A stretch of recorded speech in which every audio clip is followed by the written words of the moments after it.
తెలంగాణ మున్నూరు కాపు సంఘం ఎన్నికలు పారదర్శకంగా నిబంధనల ప్రకారం నిర్వహించాలని మున్నూరు కాపు సంఘం రాష్ట్ర అధ్యక్షుడు కొండా దేవయ్య పటేల్ డిమాండ్ చేశారు. సోమవారం సిరిసిల్లాలోని ప్రెస్ క్లబ్ లో ఏర్పాటు చేసిన విలేకరుల సమావేశంలో ఆయన పాల్గొని మాట్లాడారు. సంఘాన్ని అన్ని వర్గాల మున్నూరు కాపులను ఏకం చేసి వేదికగా తీర్చిదిద్దాలన్నదే తన లక్ష్యమని తెలిపారు.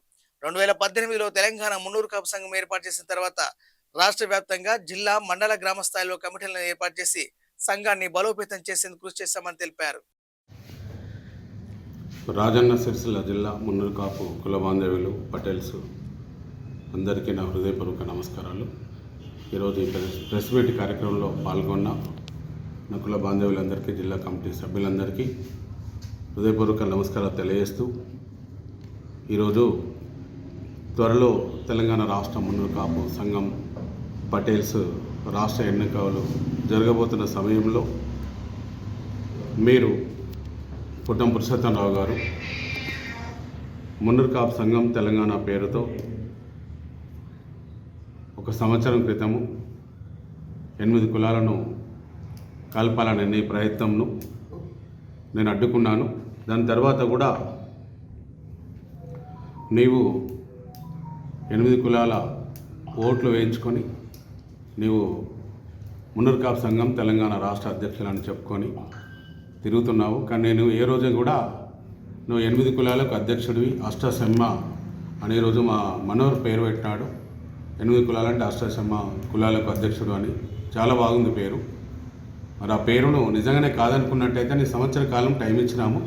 ఈ సంవత్సర కాలంలో నీతో ఉన్న రాజకీయ ప్రజాప్రతినిధులందరూ కలిసి కొండ దేవన్న గారు మరి మనంతా 90% యూనిట్గా వచ్చినాము. మరి ఒక 10% యూనిట్గా వచ్చే సమయంలో ఈ పరిస్థితి అనిశ్చితి ఏర్పడింది. దీన్ని ఎలాగైనా కూడా మనము మంచిగా చేసుకొని మళ్ళీ ముందుకు వెళ్దామని కూడా ఏ రాజకీయ నాయకుడు కానీ ఎవరు కానీ ప్రయత్నం చేయలేదు, నాతో మాట్లాడలేదు.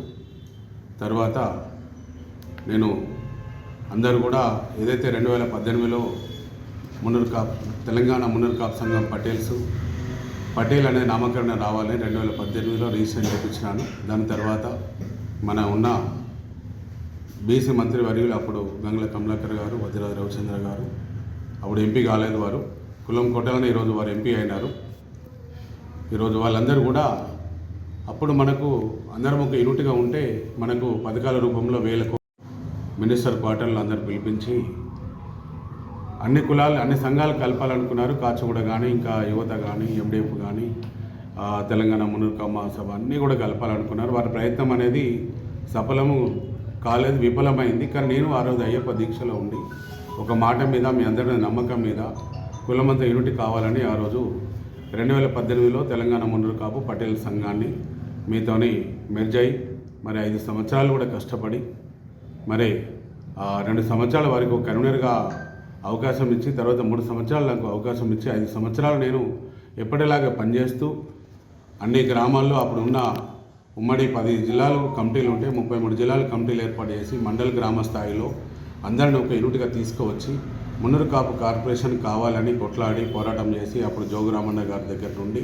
గంగుల కమలాకర్ అన్న గారి దగ్గర వరకు కూడా మున్నూరు కాపు కార్పొరేషన్ మనకు ఒక 5,000 కోట్లు రావాలి, మనకు నిధులు కావాలని పోరాటం చేస్తూ మరి అప్పుడు ఆత్మగౌరవ భవనానికి కేసీఆర్ గారు 2 ఎకరాల భూమి ఇస్తామంటే మరి అందరి ఎమ్మెల్యేలు గడప గడప దొక్కి 5 ఎకరాల భూమి ఈరోజు 1000 కోట్ల ఆస్తిని సాధించి దాన్ని ఒక భూమి పూజ చేసి దానికి ఒక 5 కోట్ల రూపాయలు కేసీఆర్ గారు ముఖ్యమంత్రి గారు ఫండ్, కమలాకర్ గారు అన్నగారు 10 కోట్ల రూపాయల ఫండ్ సీఎం ఫండ్ ఇప్పిస్తానని సుమారు ఒక 10 కోట్ల వరకు కూడా డొనేషన్ కూడా ఎట్లా వస్తాయని రాపించి మీకు బాధ్యతగా మీరు అప్పే చెప్తే కొండదేవన్న గారు ఈ ట్రస్ట్లో ఉంటే మాకు కొండదేవన్నకే పేరు వస్తుంది. ఎందుకంటే ఒక నిత్యానంద సత్రం కట్టిండు, ఒక చిరంజీవిని తీసుకొచ్చిండు, ఒక 25,000 మందితో ఒక మీటింగ్ పెట్టిండు.